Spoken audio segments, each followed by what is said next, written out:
bom dia, boa tarde, boa noite. Nós somos o podcast Atlântico Negro, com o primeiro episódio, Somos Atlântico. Bom, a gente está aqui reunido, eu, Marcos, Juliana Pereira, Carolina Cabral, Felipe Melo, Lissa dos Passos, e a gente vai estar conversando hoje sobre a ideia do projeto, o que a gente está esperando, como que a gente vai organizar esse podcast, né? E a gente está dando esse pontapé inicial para falar de como que o projeto surgiu, né? Eu acredito que vocês estejam aí curiosos para saber de onde veio o projeto Podcast Atlântico Negro. Eu comecei a pensar, né, idealizar esse projeto, depois veio chegando a galera, muito por conta do cenário da pandemia. Eu acho que não tem como deslocar o projeto fora desse cenário. Porque eu já escutava podcast, eu gostava muito de podcast, acompanhava o podcast da Folha, o Café da Manhã, acompanhava o Foro de Teresina, acompanhava o Good Grilo, da Flávia e da Isabela, e a pandemia fez com que eu passasse a escutar ainda mais podcast, né? Então, se tornou cada vez mais presente na minha vida. Fora que, nesse momento da pandemia, surgiram várias lives, né? Lives sobre debater vários assuntos, sobre a questão racial. Foi nesse momento que a rede de historiadores negros também começou a fazer uma série de lives, e eu pensei, bom, e se eu fizesse um podcast ou um formato de live parecido, né? E, assim, a galera falou que a live, muita gente não assistia na hora. Enfim, mas o podcast a pessoa poderia ouvir em qualquer lugar, né? Lavando a louça, arrumando a casa. Então, achei a ideia do podcast mais interessante. E aí fui conversando, né, com o Marcos, com o Felipe, para ver o que eles achavam da ideia, e fui atraindo gente.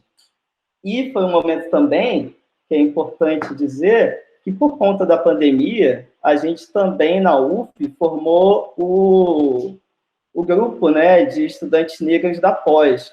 Então, a gente já estava se articulando dentro da pós, via WhatsApp, porque nesse cenário a gente só pode se relacionar à distância. Então, a gente estava trocando ideia, mas pelo WhatsApp, e a partir dali a gente foi também tocando algumas ideias. Então, a gente já tinha um contato a partir dali, né? E pensando quais projetos a gente poderia construir na UF, que é da onde a gente é, acredito que, acho que só a Ana é da UFRJ, né, que está ligada à conta do Instagram, mas o restante da galera toda é da pós da UF, né? Então, a gente estava já se articulando nesse grupo do WhatsApp. E aí foi vindo gente, né? Veio a Juliana, veio a Carol, veio a Lissa.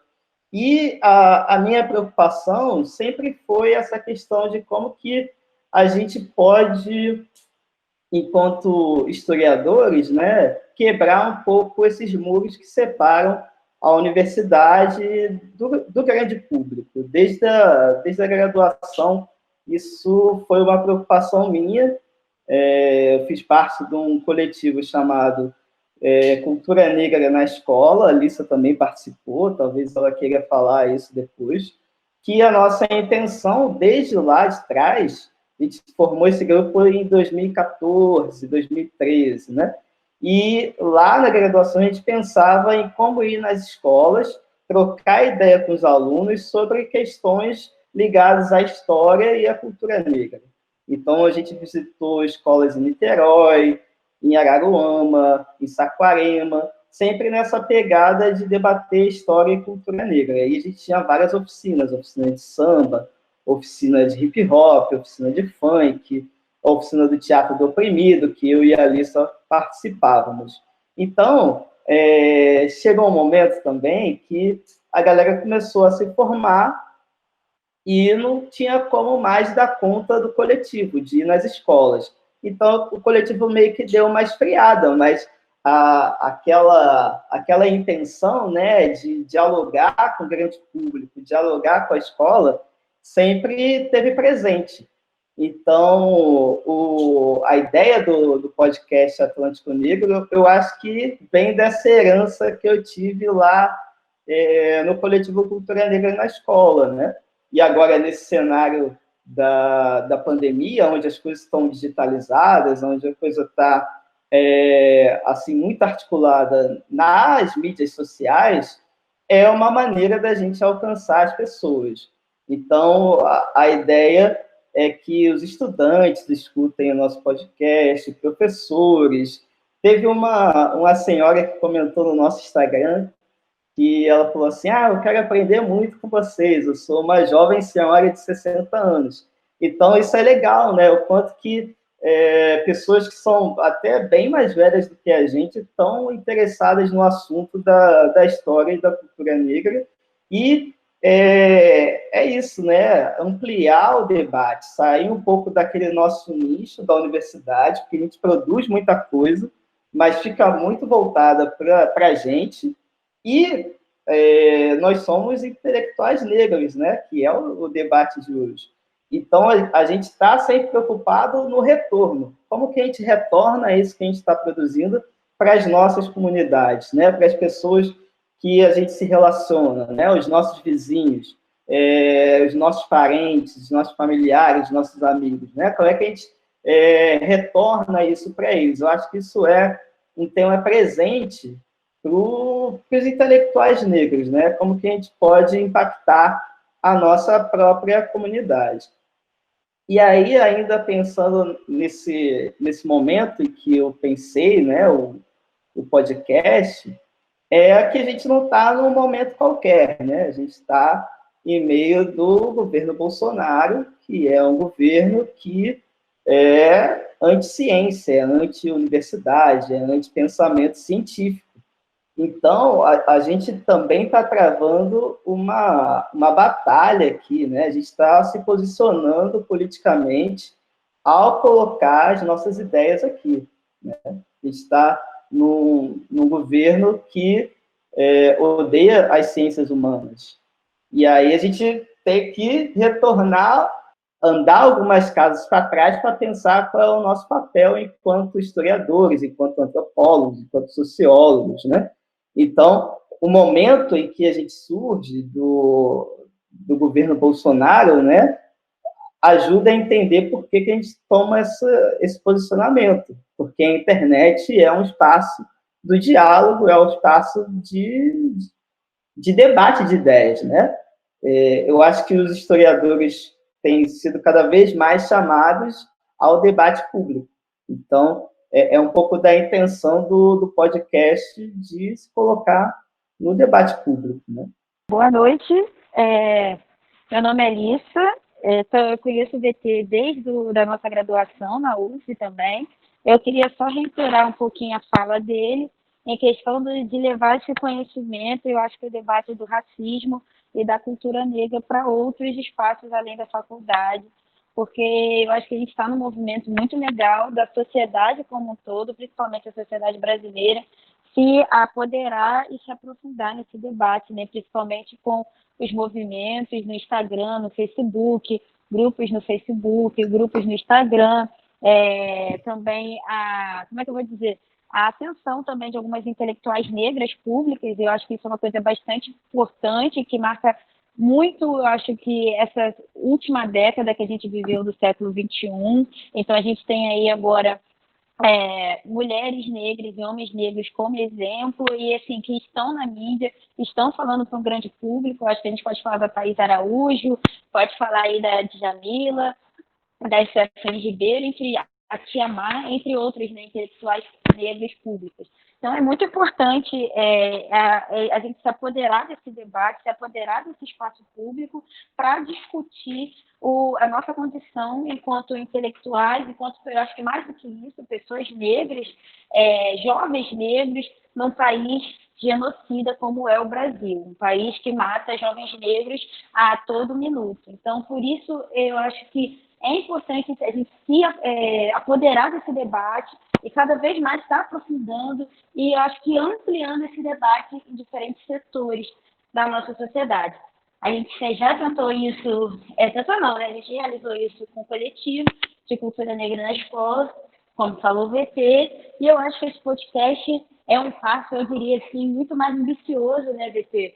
Porque a gente está conseguindo levar esse debate, ampliar esse debate para espaços mais, como eu vou dizer, mais acessível, né? Porque a gente pode acessar, a gente pode debater não somente com quem está no espaço do saber, no espaço de reprodução do saber, mas também um espaço mais amplo, como você falou, pessoas que talvez nunca tenham ingressado em instituições acadêmicas, instituições até de ensino básico. Eu acho que isso vai ser muito importante para a gente conseguir alcançar novos pontos de vista e novas, como é que eu vou dizer, ideias e percepções sobre o racismo.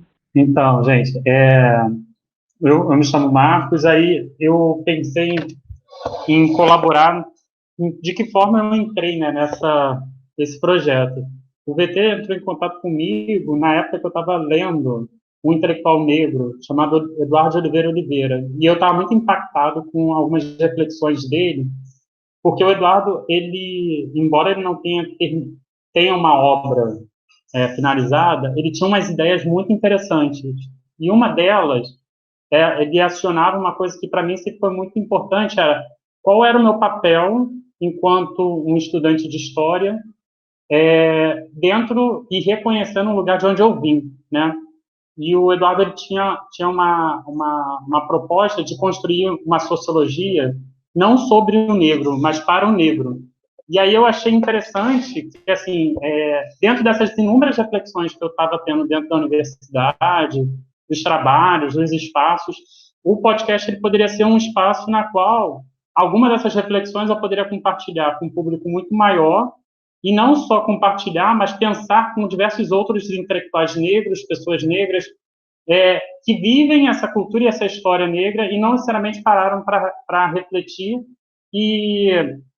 mas vivenciam ela, né? De que forma essas pessoas elas vivenciam isso e de que forma a gente pode, junto, pensar o que é essa experiência negra dentro desse Atlântico, dentro dessa diáspora, o que é essa experiência negra no continente africano, enfim, que é extremamente diversificada e que eu acho que a gente só pode avançar quanto mais a gente trouxer essas diversidades e coletivamente ir construindo e pensando de que forma nós vamos lidando com uma sociedade que nos racializa e nos impõe em determinados lugares e como que a gente vai discutindo e debatendo isso.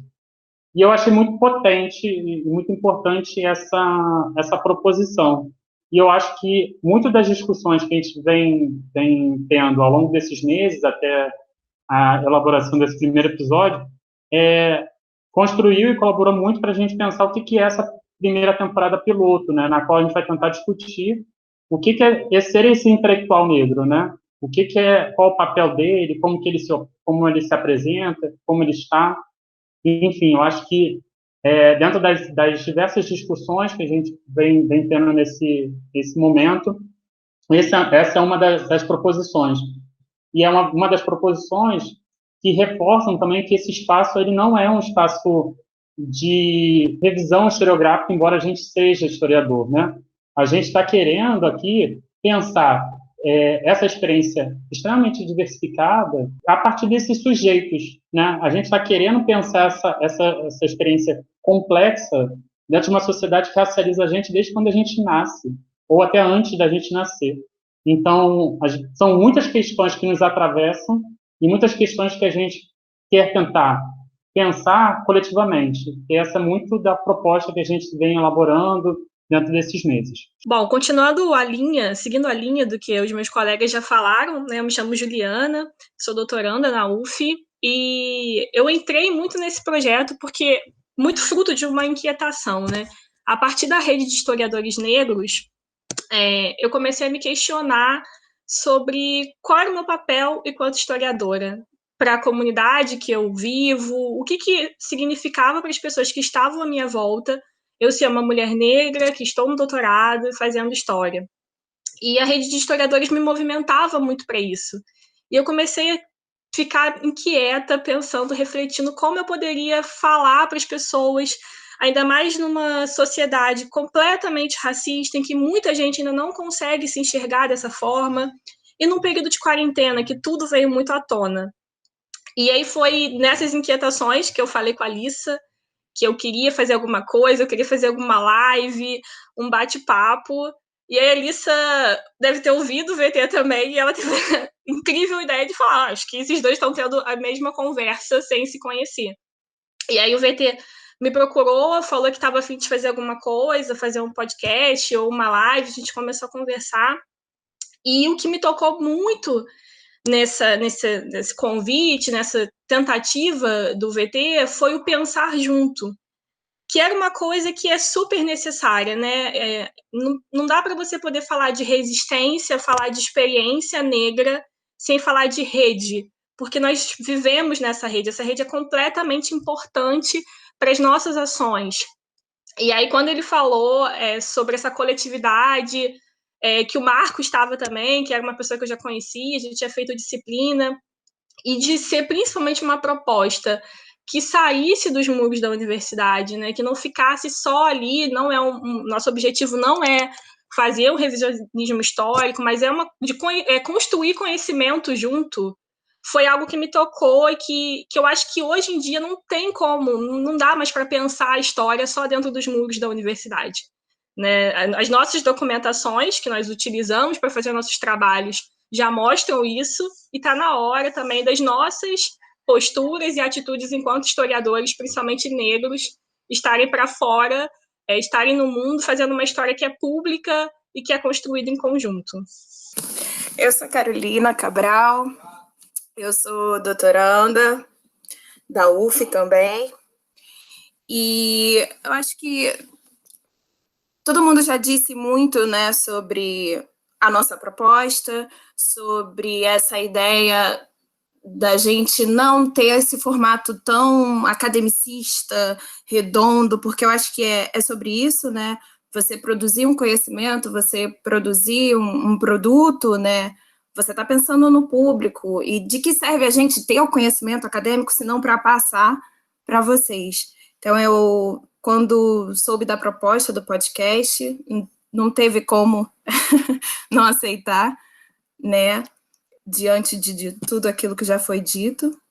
E é isso, eu espero que vocês gostem. E a gente está dando o nosso melhor para a gente preparar coisas muito boas para vocês. Eu sou Felipe Melo, eu sou mestre em História pela Unicamp e atualmente doutorando na UF com essa galera boa aí que se apresentou para vocês. E eu confesso que antes de eu receber a proposta do Vitor, eu nem sabia o que era um podcast. Então, eu nem sabia, não tinha escutado nenhum podcast. E aquele convite me impactou um pouco, porque eu falei assim, gente, o que eu vou fazer aqui, né? Mas eu acabei aceitando. O Vitor é bem... ele convence as pessoas muito rapidamente. E aí eu acabei aceitando a proposta e depois eu fui compactando cada vez mais com a ideia, né? Foi um processo diário, cotidiano, quando a gente se reúne, e a própria rede que a gente construiu para criar o podcast é uma rede que a Juliana estava falando, né? Essa criação dessas redes entre pessoas negras, né? E no nosso caso, entre historiadores negros, é bem importante, porque a gente consegue positivar todo o conhecimento que a gente tem e transformá-lo e mediá-lo para o público, para o grande público, porque uma das nossas inquietações, né, em todos os pós-graduandos, é a questão da solidão do trabalho, né?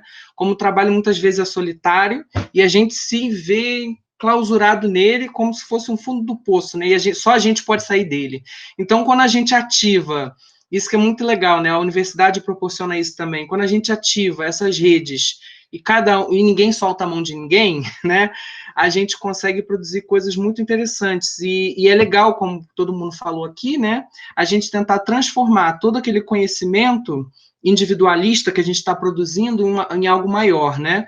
E a proposta do podcast me contemplou muito, porque a gente não está aqui basicamente interessado em divulgar, né, conhecimento científico apenas. A gente está aqui tentando fazer um conteúdo bacana para vocês sobre história e cultura negra, né, a partir dos nossos conhecimentos localizados, né? Então, achei importante a criação do podcast, agradeço ao Vitor pela oportunidade de estar aqui, e a gente espera contemplar todo mundo, né? Como eu fui contemplado, contemplar o grande público com os conhecimentos que a gente vai produzir aqui com vocês. E aí, dentro desse questionamento, né, que a gente vai construindo, a gente pensou o podcast em 3 blocos, basicamente, né? E aí, um dos blocos a gente vai nomear como roda de saberes, justamente para pensar tanto essa ideia de rede quanto de construção coletiva de um determinado conhecimento, de determinado saber que é útil e que nós vivenciamos esse conhecimento, né? E esse conhecimento é construído dentro dessa rede, dentro dessa coletividade.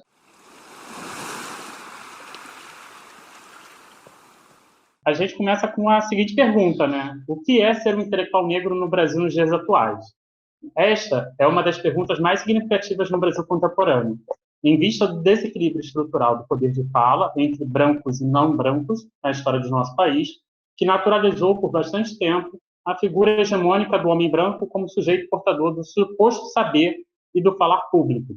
Em vista disso, acreditamos, nós, enquanto coletivos do Atlântico, que seria interessante pontuarmos as principais características do que configura ser um intelectual no nosso país, e, mais especificamente, o que caracteriza as intelectuais negras, os intelectuais negros que atuam hoje em várias frentes discursivas e práticas. Acreditamos que o intelectual seria aquele indivíduo que produz, formula e organiza saberes e ideias na sua prática profissional, com vistas para contornar situações do cotidiano e garantir formas de sobrevivência nos limites do momento considerado. Esta visão ampliada de intelectual, não circunscrita apenas ao intelectual acadêmico que produz e desenvolve o conhecimento científico, nos ajuda a identificar as várias formas de conhecimento e saberes locais, produzidas em múltiplas situações de vida e de aperto, inimagináveis se só nos prendêssemos à visão eurocêntrica e ocidentalizante que singularizou o intelectual apenas em um grupo seleto de indivíduos, em sua maioria brancos, que tem sua fala autorizada entre seus pares. Nesse sentido, para a gente, uma gama de intelectuais negros podem ser identificados ao ampliar o leque teórico desse conceito de intelectual, sendo possível abrir uma gama de possibilidades para encontrarmos esses indivíduos atuando em sociedade. No entanto, uma das implicações dessa potencialidade acaba esbarrando um desafio limitador: a racialização histórica e cotidiana dos negros e negras na sociedade brasileira, que delimita, e muitas das vezes de maneira estrutural, determina espaços onde esses indivíduos deveriam ou acabam atuando em suas vidas práticas e cotidianas. É comum visualizarmos negros e negras atuando de maneira majoritária nos serviços domésticos, nos serviços gerais do setor terciário e principalmente no mercado de trabalho informal para garantir a sua sobrevivência. Ou, quem sabe, naturalizamos a imposição de uma agenda de pesquisa para o próprio intelectual acadêmico negro, que supostamente deveria dar conta dos temas relacionados à racialização, à escravidão negra e africana e outros assuntos correlatos. Ou seja, a despeito do debate atual sobre o empoderamento negro e a positivação da cultura afro-brasileira, há que ser pontuado que a racialização ainda persiste e isso pode comprometer os espaços de atuação dos diversos intelectuais negros na sociedade contemporânea brasileira. Essa ideia inicial a gente elaborou dentro desses meses. No entanto, ela mobiliza ainda muitas questões, né? E é dentro dessa mobilização dessas questões que a gente vai tentar pensar junto, coletivamente, o que seria esse intelectual negro a partir dessas posições situadas, esses saberes localizados que a gente tem enquanto historiador.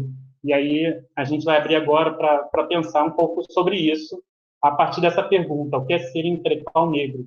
Sobre essa questão, né, eu acho interessante a gente começar a pensar sobre os desafios de ser um intelectual negro no Brasil, né? E eu acho que um desses maiores desafios é estar no lugar, se a gente for pensar por esse lado mais acadêmico, né? Eu acredito que ser intelectual é muito mais amplo do que estar na academia. Mas pensando nesse nosso lugar aqui, onde nós somos pós-graduandos, uns no mestrado, outros no doutorado, você estar num lugar que não foi pensado para você, né? É um não lugar. A todo momento você é reforçado que você não pertence àquele espaço. Isso desde da graduação, né? Diversas situações de racismo que fazem com que você seja segregado, excluído dentro dessas relações intelectuais na universidade. E aí eu tenho várias experiências onde as pessoas duvidavam da minha capacidade intelectual, duvidavam do porquê eu estar ali, né? Era sempre uma questão. E aí, talvez a Alissa lembre, mas teve um evento organizado pela Marta Abreu, uma professora de História da UF, que foi no Museu do Ingá, em Niterói. E aí foi um evento super legal, só gente boa e tal. Fui eu, a Alissa e mais 2 amigos. E, assim, a gente participou, foi tudo ótimo, mas aí na saída, uma das funcionárias do Museu do Ingá falou assim, legal, os estudantes da escola pública aqui, né? Só que a gente ficou assim, tipo, não, a gente é da UF e tal. Mas aquilo ficou muito marcado para mim. Não porque eu achei ruim essa comparação de que nós fôssemos estudantes da escola pública, não tem problema nenhum. Mas era um evento da UF, organizado pela Marta, e aquela pessoa funcionária do museu não identificou a gente enquanto alunos da Universidade Federal. Então, é um marcador. Pô, são alunos negros, eles não são alunos da UF, eles estão vindo de um outro lugar. Então, a gente foi colocada num outro espaço, né? A gente só é visto de uma certa maneira. Se você foge um pouco, você já não faz parte daquele ambiente. E teve uma outra situação. Nampu? Não, foi no evento de História Colonial, no Rio Grande do Norte. Estava eu e um grupo de amigos, nós fomos apresentar lá, e a gente ficou numa casa e a gente reservou a passagem de volta para o Rio ao mesmo tempo, assim, a gente ia voltar juntos. E era um voo de madrugada e tal, 4 horas da manhã. Aí tem aquela parte do aeroporto de detector, né, de metais, historiar a mochila. E aí os meus amigos que eram brancos passaram livremente, assim, o detector não apitou nem nada. E quando chegou a minha vez, o detector apitou. Aí o cara da PF mandou eu voltar para ver se tinha sido alguma falha. Aí eu passei mais uma vez, aí apitou. Aí ele falou, a gente vai ter que abrir a sua mala. Mas é de rotina, fica tranquilo. Às vezes o sistema seleciona as pessoas assim, aleatoriamente, para revistar. Aí eu fiquei, tá, revistar aleatoriamente, assim, né? E, tipo, ficou marcado como uma situação de racismo, né?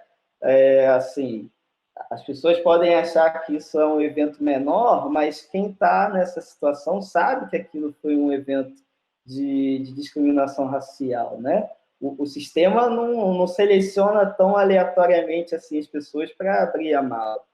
Então, isso vai minando também algumas expectativas que você tem, né?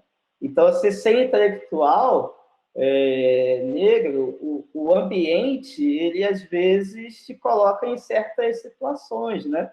Eu falo muito para os meus alunos de que o quanto que dentro da escola eles me reconhecem como professor de história e tal, mas a partir do momento em que eu saio na rua, ninguém me vê enquanto professor de história, né? E eu lembro de uma situação que eu estava saindo para dar aula, e aí eu estava descendo a minha rua, aí tinha uma senhora assim na rua mexendo no celular, e eu estava super apressado, porque eu estava atrasado, E aí, assim que eu passei do lado dela, ela foi rapidinho e escondeu o celular, né? Só que, na mente dela, eu era só mais uma pessoa negra que potencialmente é um assaltante, né? Ela não me viu como professor de história atrasado, indo para a escola. Então, ser um intelectual negro no Brasil, né, é um desafio pela própria situação racial brasileira. Complementando um pouco a fala do VT, eu acho importante quando a gente fala de racismo, a gente nós temos em mente que o racismo, na maioria das vezes, principalmente falando mais aqui do Brasil, é uma violência não dita, né? Uma violência velada, e eu acho que isso ainda falta um pouco a gente o entendimento das pessoas, porque o racismo já entra em pauta. As pessoas se chocam quando chama de macaco, quando fala você não pode entrar aqui que você é preto, ou até mesmo aquele vídeo que aconteceu no mês passado, onde um homem ofende um motoboy e aponta para a pele dizendo você tem inveja disso daqui, da cor da pele. Então, eu acho que essas violências mais explícitas acabam chocando muito a população, mas eu sempre friso que isso não é... Eu acho que 5% da manifestação do racismo que a gente sofre no dia a dia, como o VT falou. Então, é importante a gente se atentar o quanto o racismo está muito atrelado, às vezes, a essa ideia de não pertencimento ou a uma ideia de você não ter um mérito necessário para estar em determinado espaço. Falando da questão intelectual, voltando um pouco para a questão acadêmica, o espaço acadêmico, a gente percebe, por exemplo, quando a gente vai defender uma dissertação, uma tese, que precisamos ter um completo domínio sobre aquele tema, né? Porque as pessoas duvidam da gente o tempo todo, testam a gente o tempo todo, como se você realmente, aquela frase que já virou bordão, que para ser negro você tem que ser 2 vezes melhor, é uma realidade. Então, por exemplo, quando você está num espaço acadêmico e a pessoa muitas vezes indaga, mas você já leu isso? Você já leu aquilo? Por que você está afirmando isso? Por que você está afirmando aquilo? O nosso conhecimento é testado o tempo todo, como se a gente não fosse capaz de produzir conhecimento, como se não fôssemos capazes de produzir saber. E eu acho que isso se estende além da universidade, fazendo esse paralelo com a vida fora dos muros acadêmicos, numa discussão de Facebook, por exemplo, quando uma pessoa branca ou uma pessoa não negra quer ditar o que é racismo ou não, ou que a gente tem direito de se ofender ou não tem direito de se ofender, como se nós não fôssemos capazes, não pudéssemos nem ter direito a produzir conceito do que é racismo ou que é necessário para nos ofendermos ou não. Então, é bastante importante a gente pensar o quanto esse não lugar e esse racismo velado está também no não dito, né? Na violência de indagar para a gente que não temos lugar, que a gente não tem lugar, não temos, como é que eu vou dizer, capacidade de estarmos em determinados lugares, e quando a gente ocupa determinados lugares ou expõe o nosso pensamento, expõe os nossos sentimentos, a invalidação do que a gente está falando ou do que a gente está sentindo. Eu acho que isso é uma das formas de racismo que mais estão presentes no cotidiano das pessoas negras, essa invalidação do pensamento, do sentimento, do pertencimento, e atinge a todos nós o tempo todo, e muitas vezes esse racismo não velado, eu não gosto dessa palavra, esse racismo não tão explícito quanto o xingamento acaba sendo posto de lado, ou acaba entrando nessa questão de mas isso não é racismo, mas isso não pode ser considerado racismo porque racismo é só xingamento. Isso do outro lado da moeda, que essa forma de racismo é o que eu acho que mais atinge a gente diariamente, constantemente. Eu acho que a gente está em contato com esse racismo de nos invalidar o tempo todo como sujeitos capazes de produzir, tanto intelectualmente, como também sermos capazes de sentir, né? E eu acho que isso tem muito a ver com a herança escravocrata desse país. Joguei a bola aí para vocês, gente. Bom, pensando um pouco sobre esse lugar, né, dessa pergunta do Marcos, do que é ser um intelectual negro, né, é óbvio que eu acho que a gente tem muito para comemorar, porque quando eu entrei na faculdade, algum tempo atrás, eu venho de uma universidade particular, era um cenário muito mais, que parecia um cenário europeu, né, porque era muita gente branca, E hoje em dia eu vejo mais pessoas ali na universidade, a oportunidade de estar numa universidade federal, com muitas pessoas que me inspiram, que têm a mesma realidade que eu. Mas eu queria retomar um pouco o que o VT falou sobre o não lugar. Porque eu acho que o não lugar é algo que influencia diretamente muito mais a nossa saúde mental dentro da universidade. Né? Quantas vezes eu tenho colegas que não conseguem se enxergar também como merecedores daquele ambiente. Quase uma síndrome de impostor, de tipo assim, eu não devia estar aqui, eu não sou nada acadêmico, eu não tenho uma fala acadêmica, eu acho que o que eu estou fazendo aqui, eu não vou dar conta, porque é muito fruto desse racismo que está interiorizado e acaba deixando a gente como refém. Né? O não lugar é muito maior do que a gente imagina. A gente é o tempo todo, como a Alissa falou, silenciado, o tempo todo colocado como não capaz, e não só por fala, às vezes muito por olhares que se expressam em posturas até de alguns professores, mas o quanto isso também gera na gente uma problemática de você também não conseguir se reconhecer ali, de você se sentir completamente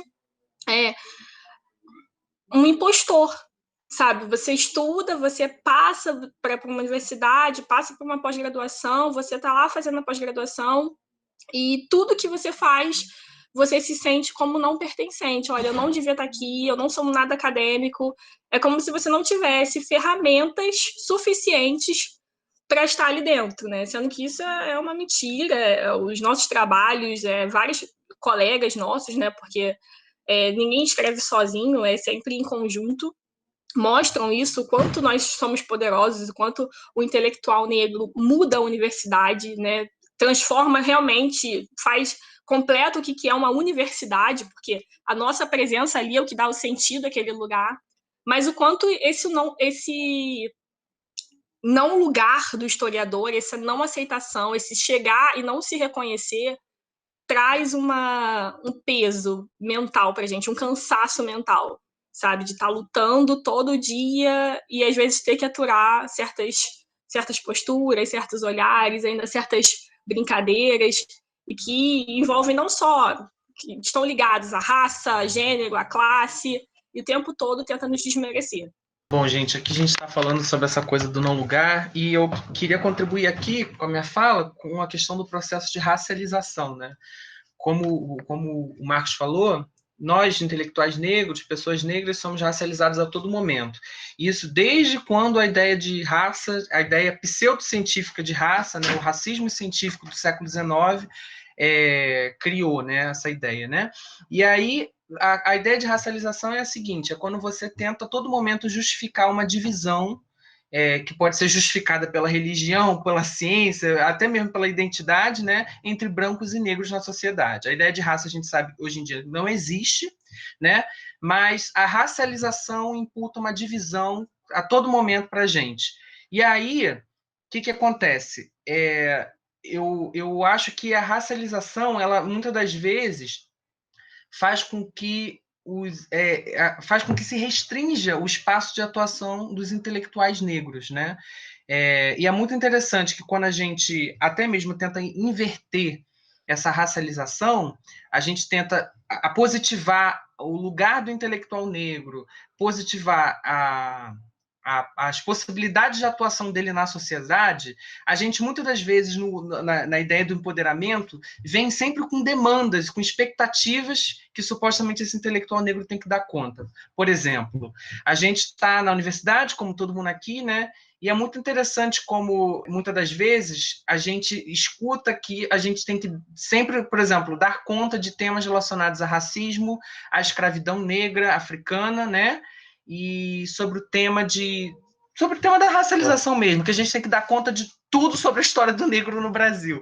E é muito interessante como, por exemplo, e isso delimita o espaço para a gente. O que é uma conquista para a sociedade brasileira? Quando o negro a gente vê o negro atuando e exercendo sua profissão como ele sempre quis, né? E que ele estude o que mais lhe apetece, né? E aí, por exemplo, eu já tive casos, né, de amigos e conhecidos meus, por exemplo, que estavam estudando medieval, eles eram história medieval, né? Eles eram historiadores negros, e a pessoa sempre vinha, tá, mas e como é que tá a história do negro, a história da escravidão, a história da África? O cara estuda Europa medieval, entendeu? Então, tipo, como a gente, na melhor das boas intenções, acaba racializando, essa que é a questão, acaba racializando o que a pessoa, o modo como a pessoa tem que atuar. E isso também é muito complicado. Ou, por exemplo, quando a gente cria expectativa num cantor negro para que ele crie canções sobre a história do negro e da resistência negra no Brasil, onde, na verdade, o que ele deveria fazer é cantar com o que ele mais quis, né? Então, é interessante que a gente tem que sempre que desnaturalizar algumas ideias, né? A racialização, ela acaba restringindo o nosso espaço, né? Mas como as expectativas também acabam restringindo nossos espaços também, onde, na verdade, o que a gente deveria garantir é a própria existência desse intelectual negro atuando em sociedade, né? Então, eu acho que era isso que eu queria deixar aqui para hoje. Então, e aí, pegando muito da colaboração, não é mesmo, que todo mundo já colocou, desse não lugar das pessoas, da pessoa negra no ambiente acadêmico, a testagem do conhecimento, a racialização que nos impõe em determinados lugares, a ideia de um impostor, né, que a gente está como se fosse uma personagem, enfim, tudo isso, eu acho que nos atravessa, não só porque a gente... Enfim, isso nos atravessa por diversas formas, né? Primeiro, porque a gente delimita que tem que ter uma determinada performance do que é ser um intelectual, né? E como a gente já demonstra na pele que a gente não é, porque esse intelectual naturalmente é branco, né? Dentro de uma ideia ampla, já é extremamente complicado. E, além disso, a gente não consegue identificar o trabalho manual, o trabalho de outras pessoas, enquanto um trabalho intelectual. Ou, pior, assim, o trabalho, ele é um trabalho coletivo, mas a gente nomeia única e exclusivamente por aquele que a gente acha que fez um trabalho intelectual, e os outros não, né? E aí, dentro das conversas que a gente teve, eu coloquei muito para as pessoas sobre a relação entre o pedreiro e o arquiteto, né? A gente pode dar um prêmio, achar sei lá, a gente acha Brasília incrível, digamos, né? Brasília incrível. E a gente dá sempre os créditos ao Niemeyer e ao Lúcio Costa. No entanto, aqueles diversos trabalhadores que fizeram Brasília manualmente, a gente não valoriza a presença deles. Parece que eles não existiram ali, entendeu? Parece que eles não colaboraram em nada com aquela construção. Parece que em nenhum momento eles jogaram algum conhecimento dentro daquela obra.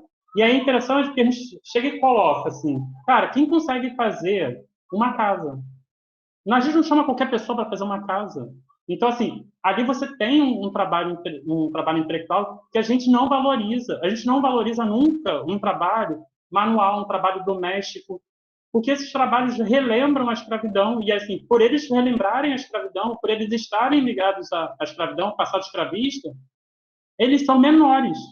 E eu acho que o passado escravista é tão forte dentro da sociedade brasileira, que impacta, inclusive, a retirada de direitos, porque essas pessoas não precisam ter direitos, entendeu? A retirada de direitos trabalhistas que a gente está tendo ano após ano, também está muito ligado a essa classe trabalhadora que tem essa marca dentro da escravidão. Então, assim, ela não merece direitos, porque ela não é ninguém.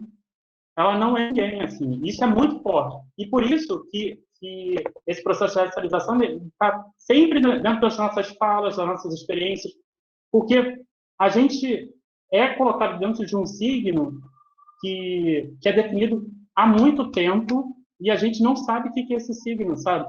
Aquilo que o Ben fala do signo negro, do que é o ser negro, a gente não sabe, a gente já nasce com a marca do que é negro e, assim, a gente vai tendo diversos episódios da nossa vida, episódios cotidianos, que vão nos machucando e deixando feridas, porque a sociedade não quer discutir a grande ferida dela, que é o racismo, a escravidão que estruturou e que permanece nela, né? E aí eu acho que essa é uma das grandes colaborações de nós, enquanto intelectuais negros, e do nosso podcast nesse sentido, porque é também a gente repensar essa experiência negra, valorizando essas pessoas enquanto agentes da história, sujeitos da história, com agência, com pensamento, com reflexão, e não uma marionete ou um objeto, porque nós não somos objetos, embora o racismo coloque a gente como objeto.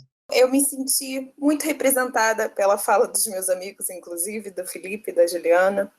Eu acho que esse não lugar, ele, para a gente que é intelectual negro, que está dentro da universidade, no meu caso, que estudo o intelectual, porém o intelectual branco, esse não lugar, ele bate na nossa cara diariamente, no nosso cotidiano. E acho que uma rede de sociabilidade, né, uma rede de solidariedade, tipo essa que a gente está fazendo aqui no podcast agora, é o que salva a gente e é também o que faz da gente intelectual, né? Porque o intelectual, ele não é intelectual sozinho, né? Ele precisa de uma rede. A gente, enquanto intelectual, produz, né? A gente tem bens culturais, científicos ou não, só que a gente depende de alguém para ler ou para entender essa produção cultural, né? A gente depende de uma geração. A partir do momento que o intelectual ele produz alguma coisa, ele não está pensando sozinho. Existe um debate, existem referências, existem influências, e é um lugar de fala, né? É um lugar de fala que vai tecendo a colcha de conhecimento do intelectual. E no caso do intelectual negro, isso tudo que você já discutiu, que a gente já discutiu aqui, né, vai moldando essa figura. Eu acho que também o que delimita um intelectual é que ele não é capaz de produzir e transmitir o conhecimento sozinho. E a gente, enquanto intelectual negro, a gente tenta e a gente consegue, como a gente consegue dentro da academia e hoje no podcast, trazer esse conhecimento para vocês. Queria só pegar o gancho da Carol, né, das potencialidades também de ser um intelectual negro, que é uma coisa que a Juliana também falou, que é a construção das redes, né? Eu acho que desde muito tempo, se a gente for pegar desde o período escravista, as pessoas negras conseguem sobreviver no Brasil através das redes, né? Não tem como pensar a gente chegar aqui hoje sem falar de famílias escravas, por exemplo. É justamente a comunidade que dá o suporte para a gente chegar aonde nós estamos. E é engraçado, né, o quanto que a gente chega na academia e tenta construir laços também entre pessoas negras, mas não só, mas principalmente entre pessoas negras, para passar essa fase da nossa vida. Então, acho que uma das grandes potencialidades de ser um intelectual negro, para além dos desafios, né, os desafios vão estar sempre ali, mas a potencialidade de ser um intelectual negro é construir justamente essas redes, né? Porque muita gente desiste, muitas vezes, por não se ver naquele lugar, por ter essa síndrome do impostor, muitas das vezes, e imaginar o ambiente acadêmico como o não lugar, né? Não ter essa perspectiva de que é possível ocupar. Então, a gente se articulando entre nós cria esse tipo de possibilidade, né? Cria o exemplo, cria pessoas em quem você pode projetar. Assim, eu tive experiências de ter professores negros na universidade, que foram raríssimos, mas tiveram um impacto muito grande assim, nas minhas expectativas dentro do meio acadêmico, né? Eu lembro a primeira vez que eu vi, sei lá, Giovana Xavier, eu lembro a primeira vez que eu vi o Jones, né? Que já estavam já bem avançados na construção da carreira acadêmica, né? Já eram professores ou estavam terminando ali o doutorado, E, assim, eu tinha como um espelho, né? E aí, a rede dos historiadores negros, eu acho que tem funcionado dessa maneira, que é essa geração que construiu, né? Eu acho que agora a gente está chegando agora aí está construindo outros tipos de sociabilidade também. E o quanto que essa rede é importante.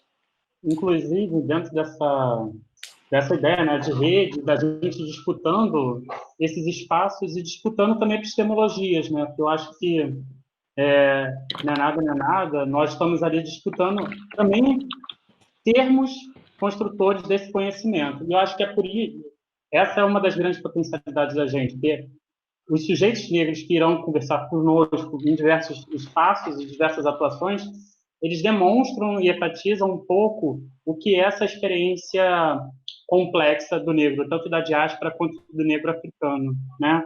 E como que se constitui essa pessoa dentro desse trânsito, no meio dessas redes, como que eles estão disputando, né? E aí, dentro da gente fechar um pouco essa roda, né? Dentro dessa reflexão que a gente tentou constituir aqui, é demonstrar como que essa diversidade ela sempre existiu e ela foi silenciada, ela foi soterrada, ela foi apagada e a gente não conhece. E o quão é importante a gente identificar que várias outras pessoas igual a gente participou e construiu essa história. Esse Brasil teve a participação e atuação de diversos sujeitos negros que a gente não identifica ele enquanto um sujeito da história, uma pessoa que está ali construindo a história, que está questionando, não reconhece. E quando reconhece ele dentro de um lugar subjugado, sem uma participação ativa, sem ser uma pessoa que efetivamente está colaborando com aquela experiência, né?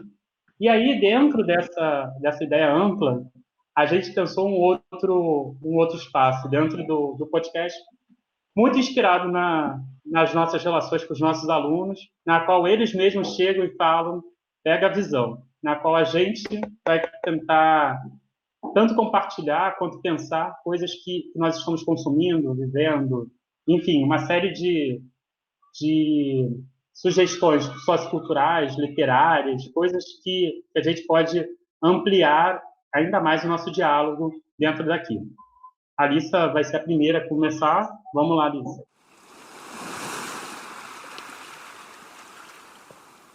E aí, gente, só para fechar, então, eu acho que isso vai ter super a ver com o que a gente está falando.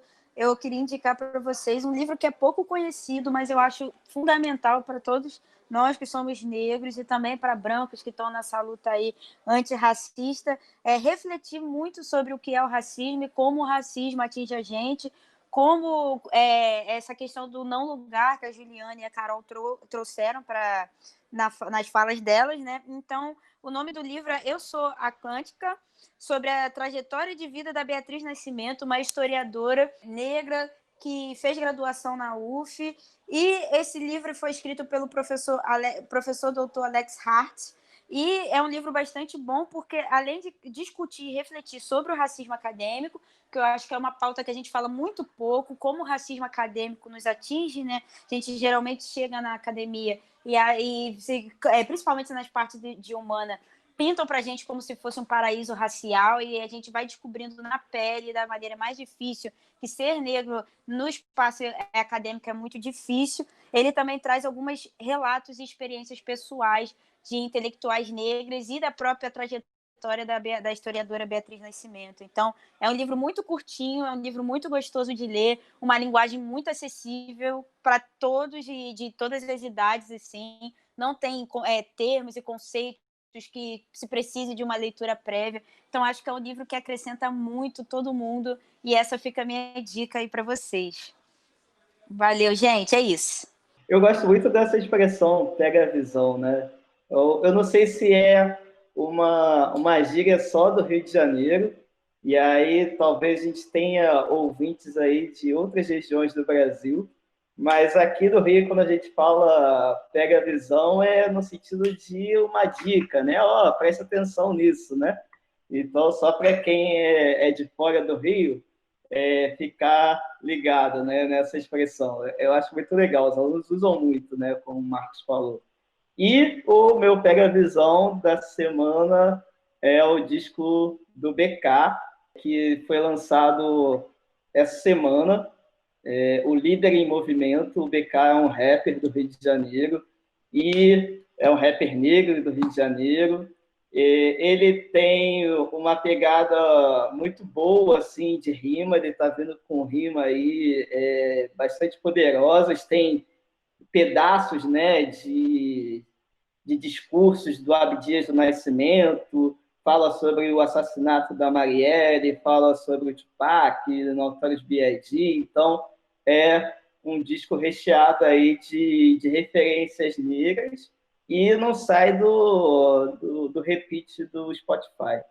Essa é a minha dica. Eu vou indicar, então, o livro da Grada Quilomba, Memórias da Plantação, que foi, assim, um achado na quarentena. Ela é muito maravilhosa, uma leitura muito boa, e ela fala sobre o racismo dentro da academia. Então, eu acho que dialoga muito também com isso que a Alissa falou, nessa indicação. E ela vai trabalhando o racismo acadêmico, né, a forma como a gente está condicionado a ver a história, né, muito influenciada pela Europa. E ela também fala da trajetória de duas mulheres, e é escrito por uma mulher negra, e é fantástico. Acho que é uma leitura extremamente necessária para todos. Então, gente, saindo um pouco dessas questões assim, né, que levantam, eu vou trazer uma sugestão de um cineasta que eu gosto muito, que foi um dos primeiros cineastas africanos que eu pude conhecer e que me impactou demais, assim, demais. Eu acho que ele tem que ser uma pessoa assim cada vez mais ampliada, conhecida, que é o Ousmane Sembene, principalmente o filme dele, A Negra D, que é um filme de 66, na qual ele vai trazer a relação. Esse filme está no YouTube, então tranquilamente vocês conseguem vê-lo. Ele vai trazer uma relação de como o colonialismo ele seduz pessoas negras, na qual colocando a Europa como o centro da civilização. E aí ele vai trazer uma tensão entre uma senegalesa que vai para Paris para trabalhar como empregada doméstica da patroa dela, né? E aí ela vai primeiro com a promessa de cuidar do filho dessa patroa e depois ela vê que ela vai sendo a empregada doméstica, que o único que ela vê de Paris é o que ela pode ver de uma janela pequena. E aí, a partir dessa relação tensa entre a empregada doméstica, a patroa, a colonizadora e a colonizada, de que forma você tem essa cooptação e a frustração, ele vai construindo esse filme que é muito interessante e eu acho que é fundamental para a gente compreender um pouco do que é esse colonialismo e seus legados, né, em diferentes lugares. E aí, então, com isso, a gente vai terminar, então, o podcast sempre com uma leitura de uma crônica, de um poema escrito por um negro, né, ou uma negra. E, para hoje, a gente trouxe um texto que foi construído por um grupo de homossexuais negros na Bahia. Eles são um dos primeiros grupos organizados de homossexuais negros, né? A gente tenta achar que o movimento LGBT ele não teve participação negra ou que o movimento negro não discutiu essa pauta. E aí o AD Dudu ele vem justamente questionar isso e eu acho muito interessante. E aí eu trouxe um poema que é muito interessante assim para a gente terminar essa discussão que a gente está tendo. Se chama Ao AD Dudu. Minha luta não morre, cresce. Não morre meu pensamento, nem se acaba a esperança. A esperança. A esperança de te olhar, te abraçar, te observar, de me sentir junto a ti. A esperança de ver o teu sorriso igual, o teu olhar igual, de sentir que tu és mim. Minha luta não morre, vinga, para que um dia eu possa comer de ti, beber de ti, misturar o meu sangue negro ao teu sangue negro, te sentir em mim. Minha luta não morre, pinga, para que eu possa quebrar o muro e ver teu sorriso negro, teu olhar negro, sentir o teu negro calor, provar de teu negro suor, sentir que eu sou ti e que tu és mim. Com isso, a gente finaliza o primeiro episódio e desejamos vida longa ao Atlântico Negro. Você acabou de assistir ao primeiro episódio do podcast Atlântico Negro. Este episódio foi editado por Natália Sarro. Quer conhecer mais sobre o projeto e ficar por dentro das novidades? Acesse o nosso Instagram, podcast_Atlântico Negro.